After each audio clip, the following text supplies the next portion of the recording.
Hello dear students, आज के इस लेक्चर में हम chapter number 6 social responsibilities of business का 6.2 जो responsibilities toward different interest groups दिया है वो कवर अप करने की कोशिश करेंगे। तो यहाँ पर इसका एक्सप्लेनेशन स्टार्ट करने से पहले मैं आप सभी से रिक्वेस्ट करूंगी कि अगर अभी तक आपने चैनल को सब्सक्राइब नहीं किया है तो जल्दी से चैनल को सब्सक्राइब कर बेल आइकन बटन को प्रेस कीजिए ताकि आपको लेटेस्ट वीडियो के नोटिफिकेशंस मिलते रहे।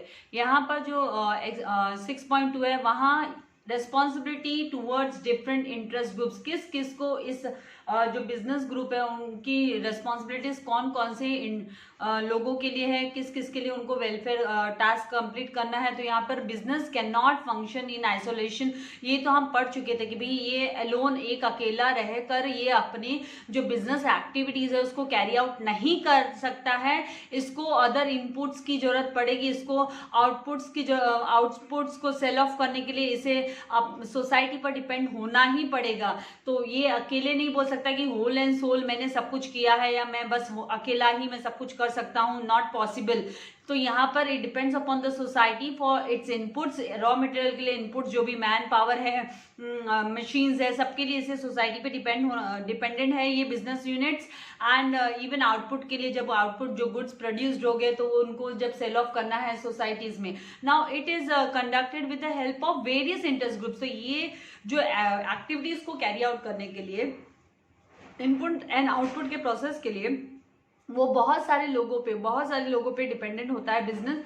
जैसे कि इन्वेस्टर्स पे हो गया, ओनर्स पे, कोई इन्वेस्ट करने वाला बंदा होना चाहिए बिजनेस को सेटअप करने वाला बंदा, देन ओनर्स, देन एम्प्लॉयज के ऊपर एक्सेट्रा। तो interest of all this should be balance. तो इन सब लोगों के क्या जो बेनिफिट है, वेलफेयर है, वो उनको देखना बहुत जरूरी है बिजनेस यूनिट को। एंड उनके जो राइट्स है उनको प्रोटेक्ट करना भी बिजनेस यूनिट की जिम्मेदारी बन जाती है। तो यहाँ पर यही हम सबसे पहले रेस्पॉन्सिबिलिटीज टूवर्ड्स ओनर्स की टूवर्ड्स क्या रेस्पॉन्सिबिलिटी होती है बिजनेस की, तो उसको हम समझेंगे। तो owners are the person, owner जैसे ही वर्ड हम सुनते हैं तो हमें पता चल जाता है कि भाई ये ओनरशिप, किसी चीज पर ओनरशिप होना, तो ओनर वो पर्सन होता है, पर्सन की ownership. So owners are the persons who own business, जिसका खुद का वो बिजनेस होता है। And they are responsible for the profits और लॉसेस, उनको जिम्मेदार ठहराया जाता है। भाई कोई भी प्रॉफिट या लॉसेस होता है बिजनेस में तो they are liable for that, they are responsible for that. And they contribute the capital, उनका काम क्या है भाई, वो कॉन्ट्रीब्यूशन, कैपिटल कॉन्ट्रीब्यूशन करते हैं बिजनेस को सेटअप करने के लिए, पैसा, फाइनेंस, फंडिंग करते हैं। एंड वो अपने पैसे को इन्वेस्ट कर बिजनेस में वो रिस्क बेयर करते हैं, वो खतरा उठाते हैं, रिस्क बेयर करते हैं। तो following are the responsibilities towards owners, business की रिस्पॉन्सिबिलिटीज है टूवर्ड्स ओनर्स क्या कि एक तो रीजनेबल प्रॉफिट उनको रिसीव हो, then exploring business opportunities, optimum use of capital, minimum wastages, efficient business, then fair practices on stock and expansion and diversification, periodic information, effective use of owners funds and creating goodwill। तो ये सारे के सारे जो है responsibilities है business के towards the owners. तो सबसे पहला रीजनेबल प्रॉफिट, तो ऑब्वियसली कोई भी बिजनेसमैन अगर बिजनेस सेटअप कर रहा है तो उसे एक रीजनेबल प्रॉफिट अर्न होना चाहिए। तो प्रॉफिट क्यों चाहिए उसे, क्या किस रीजन से उसको प्रॉफिट चाहिए, तो बिजनेस को ग्रो करने के लिए और एक्सपैंड करने के लिए। नो डाउट फैमिली एक्सपेंडिचर्स के लिए तो चाहिए, पेट दिया है, खाना तो सबको चाहिए, खर्चा तो करना पड़ेगा, तो खर्चा करने के लिए हमें मेहनत करनी पड़ेगी। तो यहाँ पर बिजनेस से प्रॉफिट इसीलिए रिसीव होना चाहिए कि प्रॉफिट जो है हेल्प करता है ग्रोथ में, बिजनेस की ग्रोथ में और उसके एक्सपेंशन में। अगर बिजनेस को एक्सपैंड करना है, बढ़ाना है, तो यहाँ पर प्रॉफिट जरूरी है। तो it will bring financial stability, तो इससे क्या होगा, ऑटोमेटिकली बिजनेस में फाइनेंशियल स्टेबिलिटी आती है। स्टार्टिंग में तो ऑब्वियसली कैपिटल इन्वेस्टमेंट करता ही है ओनर, लेकिन उसके बाद में जब वो बिजनेस एक्टिविटीज कैरी आउट करता है तो उसे रीजनेबल प्रॉफिट रिसीव होना बिजनेस से जरूरी है। ये बिजनेस, हम बिजनेस को एंड जो ओनर को हम सेपरेट एंटिटी मानते हैं। नाउ यहाँ पर एक्सप्लोरिंग बिजनेस अपॉर्चुनिटीज, अपॉर्चुनिटी ये क्या है, इज द स्कोप है, ये स्कोप है जो कि अवेलेबल होता है फॉर बिजनेस यूनिट के लिए कि वो अपने बिजनेस को अगर बढ़ाना चाहते हैं, एक्सपैंड करना चाहते हैं, ग्रो करना चाहते हैं या डाइवर्सिफाई करना चाहते हैं वो कर सकते हैं, तो वो अपॉर्चुनिटीज उन्हें रिसीव होती है।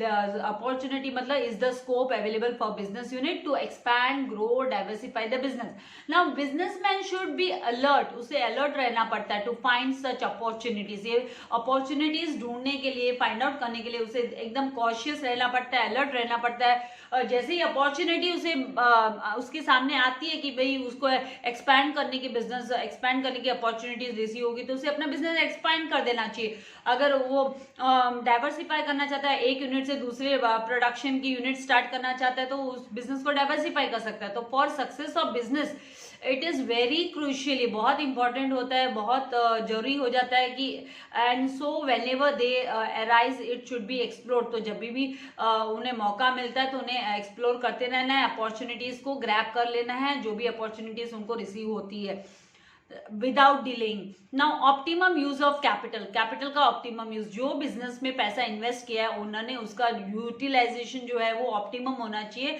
उसमें वेस्टेज नहीं होना चाहिए। तो अवेलेबल जो कैपिटल है शुड बी यूज केयरफुली, उसे ध्यान से केयरफुली एंड एफिशिएंटली उसका यूज होना चाहिए। And business risk should be considered, business में जो रिस्क अराइज होते हैं उनको ध्यान में रखते हुए काम करना चाहिए, बिजनेस में बिजनेस एक्टिविटीज कैरी आउट करनी चाहिए। Now management should give attention to the safety of the capital, जो मैनेज कर रहे हैं बिजनेस को, ओनर ने पैसा लगाया, मैनेज करने वाले जो मैनेजर्स हैं उनको उस चीज का बहुत ध्यान रखना है कि भाई जो ओनर का कैपिटल है वो भी सेफ रहे और बिजनेस भी एफिशिएंट हो, बिजनेस का ग्रोथ भी हो, रीजनेबल प्रॉफिट भी अर्न हो।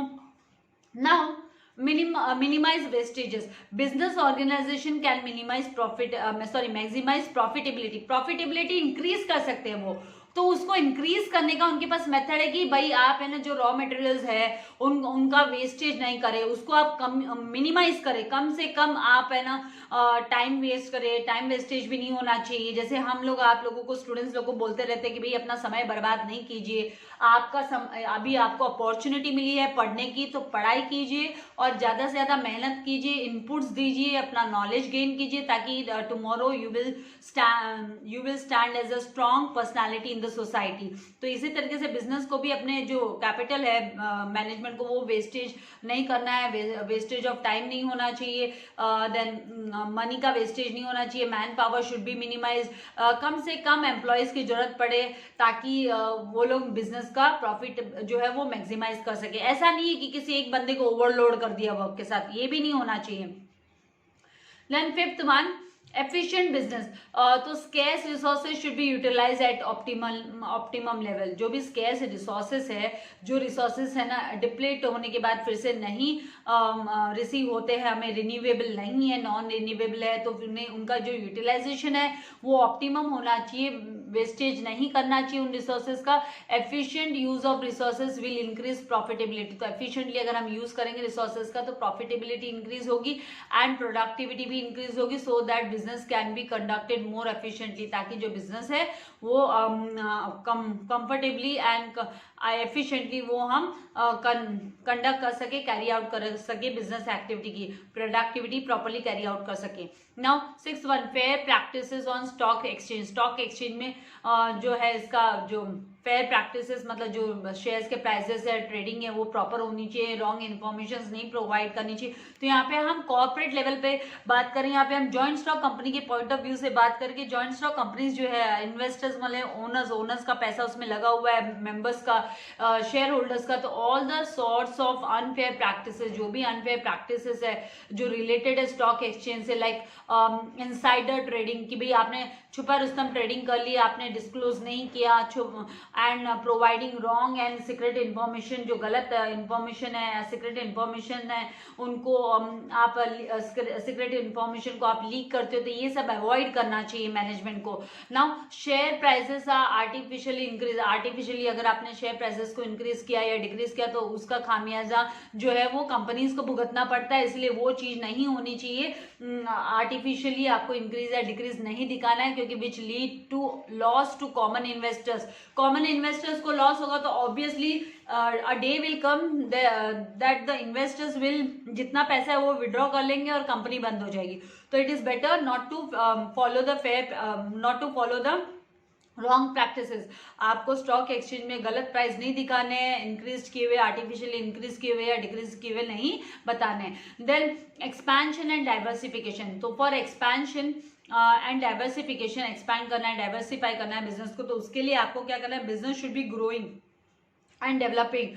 तो उसके लिए बिजनेस जब ग्रो हो रहा है, डेवलप हो रहा है, तो एक्सपेंशन एंड डाइवर्सिफिकेशन के लिए बिजनेस यूनिट को क्या करना है, R&D कंडक्ट करना है, R&D की हेल्प लेनी है, मतलब रिसर्च एंड डेवलपमेंट करना है, फाइंड आउट करना है वेरियस प्रोजेक्ट्स के लिए और various project so that they can face market competition, ताकि मार्केट में चलने वाली कॉम्पिटिशन, आज हम सभी जानते हैं मार्केट में बहुत कॉम्पिटिशन है, आपको अगर मार्केट में स्टैंड करना है तो you have to give your best and आपको अपनी क्वालिटी वर्क प्रेजेंट करना है। तो उसके लिए आपको क्या करना है, रिसर्च एंड डेवलपमेंट, कंपनी को रिसर्च एंड डेवलपमेंट, मैनेजमेंट को रिसर्च एंड डेवलपमेंट करना जरूरी है अगर वो एक्सपैंड करना चाहते हैं, बिजनेस को डाइवर्सिफाई करना चाहते हैं। Then periodic information, owner should get complete, owners को, जो मेंबर्स है जिन्होंने पैसा इन्वेस्ट किया है, उनको complete and accurate information receive होनी चाहिए about the financial position, company की क्या फाइनेंशियल पोजीशन है, देन उनके नेट एसेट वैल्यू क्या है, देन नेट परफॉर्मिंग एसेट्स कौन कौन से है, सब कुछ उन्हें पता होना चाहिए। तो बिजनेस शुड डिस्क्लोज, उन्हें ओपन करना चाहिए information through reports and circulars के थ्रू, टाइम टू टाइम उन्हें इंफॉर्मेशन जो है ओनर्स तक पहुंचानी जरूरी हो जाती है बिजनेस को, ये रिस्पॉन्सिबिलिटी है बिजनेस की, ये जिम्मेदारी बनती है बिजनेस की। Now effective use of owners funds, owner के फंड का जो यूज है वो भी इफेक्टिव होना चाहिए, मेंबर्स ने जो पैसा इन्वेस्ट किया है उसका इफेक्टिव यूज होना चाहिए। तो owners funds must be utilise in best possible manner, एकदम बेस्ट पॉसिबल मैनर में यूटिलाइज करना है, वेस्टेज को अवॉइड करना है। It should give short term and long term returns in time, on time to time short term and long term returns receive होते रहने चाहिए ओनर्स को, उसके फंड को जहां पर यूटिलाइज किया गया है उससे। Then 10th one, creating goodwill, there are many more, हमको 10 पॉइंट्स पढ़ने। क्रिएटिंग गुडविल, तो management should develop and maintain good public image बनाना जरूरी है, अपनी रेपुटेशन सेटअप करना जरूरी है मार्केट में। वेल रेपुटेड कंपनी जो होती है वो लंबे समय तक मार्केट में ठहरी रहती है, स्टेबिलिटी रहती है, प्रॉफिट मैक्सिमाइजेशन भी होता है उस कंपनी का। तो well reputed company, well reputed commands a lot of respect trust in the market में उनका भरोसा बन जाता है, लोग उन पे भरोसा करते हैं उन कंपनीज पे। तो उसके लिए पहले उन्हें मेहनत करनी होती है, रॉन्ग इन्फॉर्मेशन प्रोवाइड ना करे वगैरह वगैरह। तो आई होप आपको ये जो कॉन्सेप्ट समझ में आ गया। नेक्स्ट जो कॉन्सेप्ट है वो है रिस्पॉन्सिबिलिटीज टूवर्ड्स इन्वेस्टर्स। इन्वेस्टर्स के लिए उनकी क्या जिम्मेदारी है बिजनेस की। तो इन्वेस्टर्स क्या करते हैं, प्रोवाइड फाइनेंस टू कंपनी को फाइनेंस करते हैं, फाइनेंस प्रोवाइड करते हैं, पैसे के मुहैया पैसा प्रोवाइड करते हैं। तो they are creditors of business, तो वो बिजनेस के क्रेडिटर्स हो गए, creditors, they are creditors of business and business should fulfil following responsibilities towards the investors. जिन्होंने इन्वेस्ट किया है, जो क्रेडिटर्स है, जिन्होंने उधार पैसा दिया है और डिबेंचर्स खरीदे कंपनी के, तो यहाँ पर proper conduct of meetings, time to time proper time पर मीटिंग होती रहनी चाहिए। तो company should call meetings of investors की मीटिंग बुलाना and provide information about the business के बारे में सारी इंफॉर्मेशन देना एंड प्रॉपर नोटिस प्रोवाइड करना मीटिंग के, उनको सही समय पर। And in the period of crisis, जब क्राइसिस का पीरियड चल रहा है, जब प्रॉब्लम चल रही है मार्केट में, तो investors should be taken into confidence, investors को कॉन्फिडेंस में लेकर, मतलब उनके साथ मीटिंग कर उन्हें कन्विंस करना, उनको समझाना। And factors responsible for failure should be known to the investor, और इन्वेस्टर को ये भी समझाना कि भाई कौन से कारण है, किस रीजन से, what are the consequences of this crisis, क्या रीजन है कि कंपनी के परफॉर्मेंस में प्रॉब्लम आ रही है। तो ये सारे कॉन्फिडेंस में लेकर इन्वेस्टर्स को बात करनी चाहिए, क्योंकि investors or creditors of the company, उन्होंने पैसा दिया है कंपनी को, तो ऑब्वियसली उनको उनके पैसे की भी रिस्क रहती है, इसलिए उनको कॉन्फिडेंस में लेना बहुत जरूरी होता है। देन रिटर्न ऑन इन्वेस्टमेंट पे रिटर्न, तो यहाँ पे investors invest their money in the business and accept risk factor, obviously वो भी रिस्क उठा रहे हैं, उनके भी पैसे की रिस्क है। अगर कंपनी का परफॉर्मेंस अच्छा नहीं रहा तो इंटरेस्ट उनका इरेगुलर हो जाएगा। So they should get fair returns, उनको फेयर रिटर्न्स रिसीव होना चाहिए उनके इन्वेस्टमेंट पे regularly in the form of interest, interest के फॉर्म पे, in the form of interest उनको रेगुलरली उनका रिटर्न रिसीव होना चाहिए। Following point should be considered कि फेयर रिटर्न्स रिसीव हो उनके इन्वेस्टमेंट पे। देन सेफ्टी ऑफ इन्वेस्टमेंट, उन्होंने जो पैसा इन्वेस्ट किया है उसकी सेफ्टी जो है मैनेजमेंट एंड कंपनी रखे। Then study appreciation of business, business को इंक्रीज करने के लिए, एप्रिसिएशन के लिए काम करते रहे कंटिन्यूसली स्टडीली।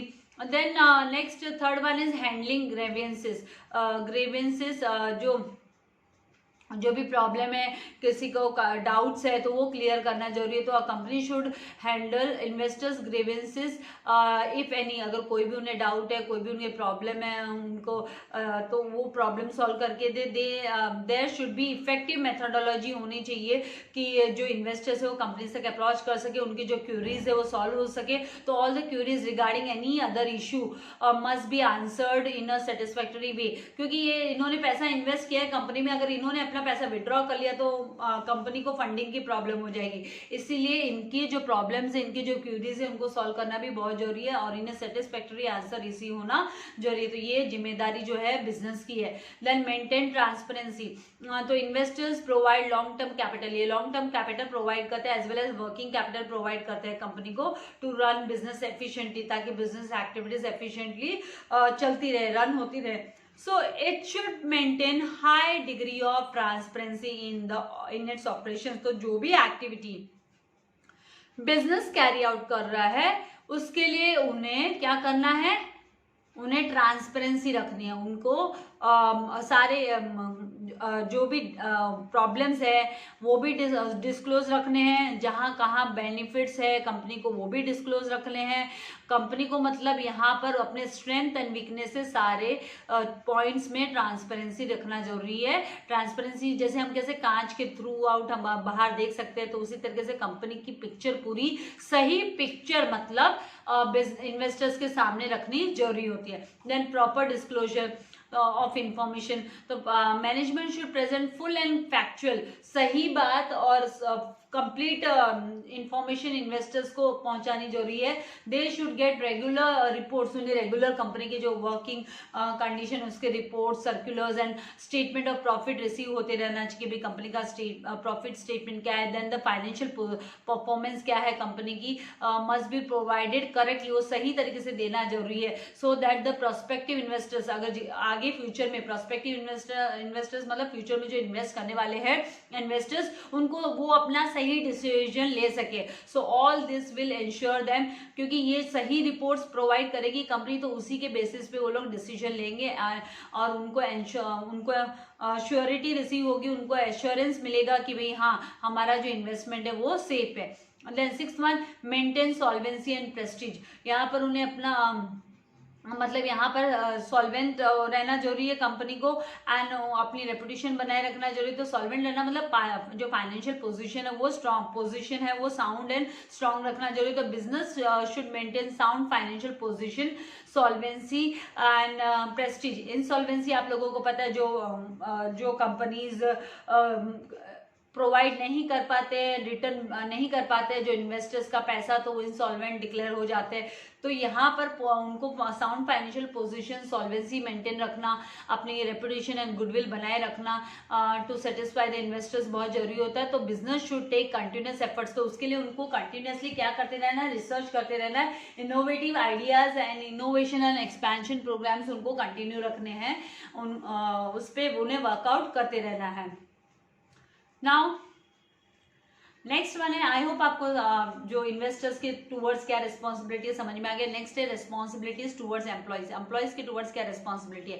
तो एम्प्लॉइज आर ह्यूमन रिसोर्स, ये ह्यूमन रिसोर्स है। अगर एम्प्लॉइज ने काम करना बंद कर दिया ऑर्गेनाइजेशन के लिए, तो ऑर्गेनाइजेशन का आउटपुट प्रोडक्शन स्टॉप हो जाएगा। तो they must be treated with dignity and respect, उनको रेस्पेक्ट के साथ important part of the company के हिसाब से उन्हें कंसिडर किया जाना चाहिए। कंपनी को वो ट्रीटमेंट उनके साथ होना चाहिए। And the management and employee should develop mutual understanding, दोनों में आपसी मेल जोल होना चाहिए, समझदारी होनी चाहिए एंड आपस में एक दूसरे पे ट्रस्ट भी होना जरूरी है। Trustworthiness is must when we work mutually for to complete an objective, एक ऑब्जेक्टिव को कंप्लीट करने के लिए जब हम म्यूचुअली काम करते हैं तो वहाँ पे ट्रस्ट वर्दीनेस बहुत जरूरी है।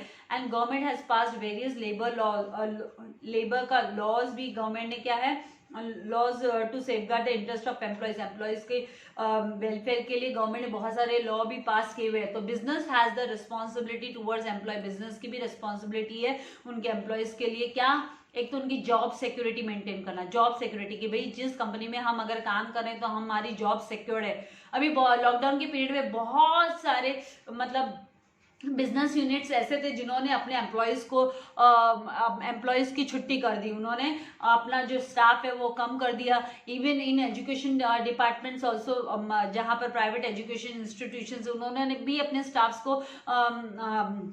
स्टाफ को कम कर दिया ड्यूरिंग दिस लॉकडाउन। तो यहाँ क्या है, जॉब सिक्योरिटी अगर नहीं है तो उस कंपनी में कोई भी काम करना नहीं पसंद करेगा, उस इंस्टीट्यूशन में कोई काम नहीं करना पसंद करेगा। तो security of job provides a mental peace, ये हमें मेंटल पीस देती है। And employees can work with full dedication, और एम्प्लॉय पूरे फुल अपनी डेडिकेशन के साथ, पूरी मेहनत के साथ काम करेंगे और कॉन्सेंट्रेशन करेंगे अपने ऑब्जेक्टिव को कंप्लीट करने के लिए। So commitment with the work will raise their moral and loyalty, उससे क्या होगा, ऑटोमेटिकली वो ईमानदार रहकर काम करेंगे, अपनी ऑर्गेनाइजेशन के लिए काम करेंगे, with the all moral values के साथ वो काम करेंगे, कोई भी जो बिजनेस के सीक्रेट्स है वो लीक नहीं करेंगे। तो मतलब यहाँ पे जॉब सिक्योरिटी एम्प्लॉयज को देना बहुत जरूरी होता है, कंपनी ने देना चाहिए। देन फेयर रेम्यूनरेशन, तो the business should pay attractive salaries to all their employees, अपने सारे एम्प्लॉयज को उन्हें अच्छी सैलरी, अट्रैक्टिव सैलरीज देनी चाहिए। Other incentives like bonus, over time अगर उन्होंने काम किया तो उन्हें अलावेंस रिसीव होना चाहिए, ओवर टाइम काम करने का भी पैसा मिलना चाहिए, should be given to them. So remuneration should be fixed according to the nature of work, work के accordingly, काम किस तरीके का है उसके हिसाब से सैलरी फिक्स होनी चाहिए। And suitable wages plan provide increments and revision of wages is also essential. इसके लिए जो सुटेबल हमने वेज प्लान अगर लिया है, कंपनी ने प्रोवाइड किया है, तो वो इंक्रीमेंट्स भी फिर उनको टाइम टू टाइम रिसीव होते जाएगा, उनकी जो सैलरी वो भी रिवाइज होती जाएगी, निकलते समय के साथ, आगे बढ़ते समय के साथ उनकी सैलरी भी बढ़ती जाएगी। Now health and safety measures, तो business should protect health and hygiene of employees, इसका भी उनको खासा ध्यान रखना है कि भी उनके एम्प्लॉयज की हेल्थ अच्छी रहे, उनको जो एनवायरनमेंट है वो अच्छा एनवायरनमेंट रिसीव हो, कैंटीन की फैसिलिटी हो, अगर सुबह से शाम तक काम कर रहे हैं तो भाई कैंटीन की फैसिलिटी अवेलेबल हो, कंपनी में ही मेडिकल फैसिलिटीज अवेलेबल हो, प्रॉपर सैनिटेशन जो है सैनिटेशन वॉशरूम्स वगैरह की फैसिलिटी प्रॉपर हो, must be provided to the workers. And proper maintenance of machines and premises, उन्हें प्रॉपरली मशीन्स को भी मेंटेन करके रखा हो। ऐसा नहीं कि मशीन्स जो है वो अच्छे से वर्कआउट नहीं करे और किसी न किसी मशीन के डैमेज होने से किसी दूसरे की लाइफ को हार्म हो जाए, ऐसा नहीं होना चाहिए। And premises must be done to prevent accidents and control pollution को कंट्रोल करने के लिए एंड एक्सीडेंट्स को प्रिवेंट करने के लिए मशीन्स का प्रॉपर मेंटेनेंस एंड प्रीमाइसेस का proper maintenance is must. Safety equipment like hand gloves provide करने चाहिए, सेफ्टी शूज प्रोवाइड करने चाहिए, हेलमेट्स प्रोवाइड करने चाहिए, गॉगल प्रोवाइड करने चाहिए। तो जहाँ मतलब वो मशीन्स पे ज़्यादा काम कर रहे हैं, हैवी मशीनरी यूज हो रही है, तो वहाँ के लिए ये हो गया कि goggle, mask, helmets, then shoes. जहाँ पर पावर का भी यूज होता है तो should be provided to concern employees, उनके जो रिलेटेड एम्प्लॉयज है जो मशीनरी सेक्टर में मशीन बनाने, अदर इक्विपमेंट्स बनाने का काम कर रहे हैं, तो वहाँ उनको ये सब सेफ्टी मेजर्स रिसीव होने चाहिए, कंपनी की तरफ से प्रोवाइडेड होने चाहिए।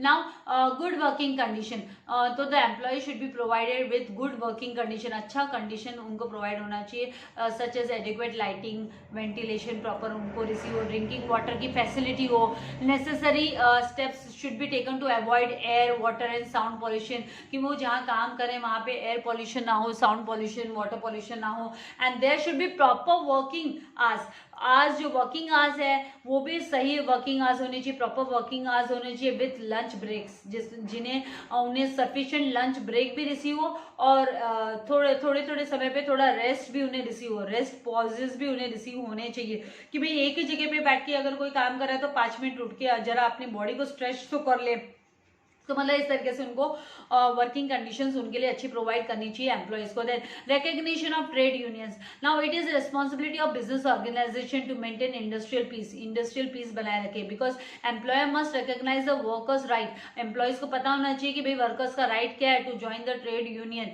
And employer should not restricted employees from forming trade union. वो उन्हें मना ना करे कि एम्प्लॉयज को अपने कि भाई आप ट्रेड यूनियन नहीं बना सकते हो, क्योंकि ट्रेड यूनियन तो बनती है एम्प्लॉयज में। आजकल तो बहुत गवर्नमेंट ने बहुत सारे लॉ रूल्स एंड रेगुलेशन लाए हैं, तो सभी जो एम्प्लॉयज है वो अपने ट्रेड यूनियन बनाते ही हैं। So divide and rule policy should not be followed. इसमें उस बिजनेस का ही नुकसान होगा अगर वो divide and rule policy follow कर रहे हैं कि भाई इनके बीच में फूट डालो और फिर हम राज करो, तो वो चीज नहीं चलेगी। So management should sort out various problems of workers by holding talks, बात कर निगोशिएशंस कर जो ट्रेड यूनियन से उनके साथ नहीं, अगर कोई प्रॉब्लम अराइज हुई है तो मैनेजमेंट को प्रॉब्लम सॉर्ट आउट करने के लिए अदर मेजर्स अपनाने चाहिए। डिवाइड एंड रूल वाला मेजर नहीं फॉलो करना चाहिए, उन बैठ कर बात करना चाहिए यूनियंस के साथ। And management and union should agree to ban strikes को बैन करने के लिए दोनों, अगर कोई स्ट्राइक हो गई किसी कंपनी में, लॉकआउट्स हो गया,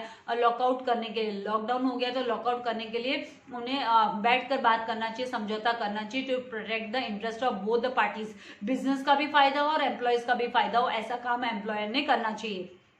Then educating and training, the organization should make every possible attempt to educate employees को educate करने के लिए हर एक possible उन्हें क्या करना है, एजुकेट करने के लिए ऑर्गेनाइजेशंस को ट्रेनिंग देते रहना है। तो guidance and methods of training depends on the nature of job, किस प्रकार की जॉब है, किस टाइप का जॉब है, उसके ऊपर डिपेंडेंट रहता है ट्रेनिंग। इंट्रोडक्शन ट्रेनिंग नए एम्प्लॉयज के लिए, introduction training, refresher training is conducted to keep employees updated, employees को अपडेटेड रखने के लिए ऑन द लेटेस्ट डेवलपमेंट। उनका लेटेस्ट डेवलपमेंट हुआ है, प्रमोशन हुआ है, तो वहां पर उनका इंट्रोडक्शन एंड रिफ्रेशर ट्रेनिंग होनी जरूरी है। Then training makes employees confident, इससे क्या होता है एम्प्लॉयज में कॉन्फिडेंस आ जाता है, and also it increases their efficiency, और उससे उनके काम करने उनकी कैपेबिलिटी जो है, कैपेबिलिटी वो इंक्रीज हो जाती है। Then workers participation in management, workers को भी पार्टिसिपेट करने देना चाहिए मैनेजमेंट के डिसीजन मेकिंग में। तो the workers must encourage to part in management by forming workers committee, suggestion schemes होनी चाहिए। Profit sharing can be encourage by the management profit sharing को एनकरेज कर सकते हैं, and then it will raise their moral and give them a sense of belonging. तो उससे क्या होगा, उन्हें लगेगा हम भी यहाँ कंपनी के पार्ट है, हम भी बिजनेस के हिस्से हैं, तो वो और मेहनत के साथ काम करेंगे। देन promotion and career opportunities receive होना जरूरी है।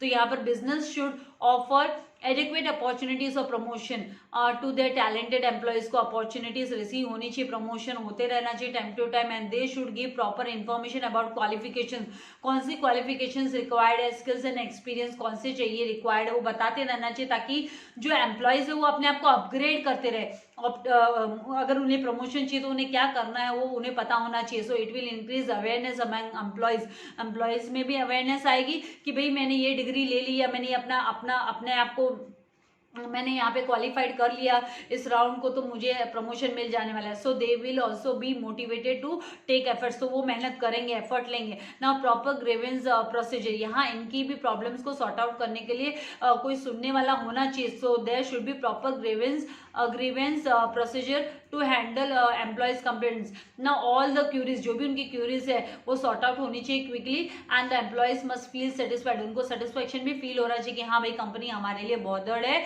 कंपनी हमारे बारे में सोचती है। तो इन्वेस्टिगेशंस एंड नेसेसरी एक्शंस जो है वो लेने जरूरी, should be taken to settle their grievances, उनके जो प्रॉब्लम्स है, उनके जो डाउट्स है उसको क्लियर करने के लिए नेसेसरी एक्शन लेना जरूरी है कंपनीज को। Now last but not least miscellaneous, छोटी छोटी और चीजें हैं जो ध्यान में रखने की, फेयर ट्रीटमेंट टू एम्प्लॉयज, हर एम्प्लॉय को रिस्पेक्ट मिलना बहुत जरूरी है। To recognise, appreciate and encourage special skills of employees की अगर कोई स्पेशल स्किल है तो उसको पहचानना, उन्हें अप्रिसिएशन प्रोवाइड करना, एंड उन्हें मोटिवेट करना बहुत जरूरी है। Then to introduce code of conduct by rules and regulations introduce करना, ताकि वो उसके अंडर काम करते रहे, and to provide opportunity for meaningful work, अगर उन्होंने कोई मीनिंगफुल वर्क किया है तो उसके लिए उन्हें अपॉर्चुनिटी मिली, एंड टू रिकॉग्नाइज गोल्स को अचीव करने के लिए उन्हें अपॉर्चुनिटी रिसीव हो। जैसे कि अभी ये एंटरप्रेन्योर में है अभी इंट्राप्रेन्योरशिप आया है, वो किसकी वजह से, वो इसी वजह से कि भाई अब आप में एक्स्ट्रा स्किल है तो आपको कंपनी क्या करेगी, आप पे पैसा खर्च करेगी, आप उस प्रोजेक्ट को कंप्लीट करो। So to protect the religious, social, political rights of the employees, इसका भी ध्यान रखना है। And allowing formation of informal groups, और इनफॉर्मल ग्रुप्स बनाने के लिए भी अलाउड करे कि भाई अपना ग्रुप बनाया है लोगों ने एंजॉय करने के लिए, रिलीजियस एक्टिविटी सेलिब्रेट करने के लिए, तो ये इस चीज का भी खासा ध्यान रखना बिजनेस को जरूरी है। It is towards the employee. Now next जो 3 है कंज्यूमर्स के टूवर्ड्स, एंड हम आगे इसको पढ़ेंगे। इस लेक्चर में हम इतना ही पढ़ने वाले, तो other responsibilities I will bring in the next lecture. So thank you very much, God bless you all dear students. Channel को सब्सक्राइब करना एंड वीडियो को लाइक करना नहीं भूलना है। Stay blessed and healthy for ever.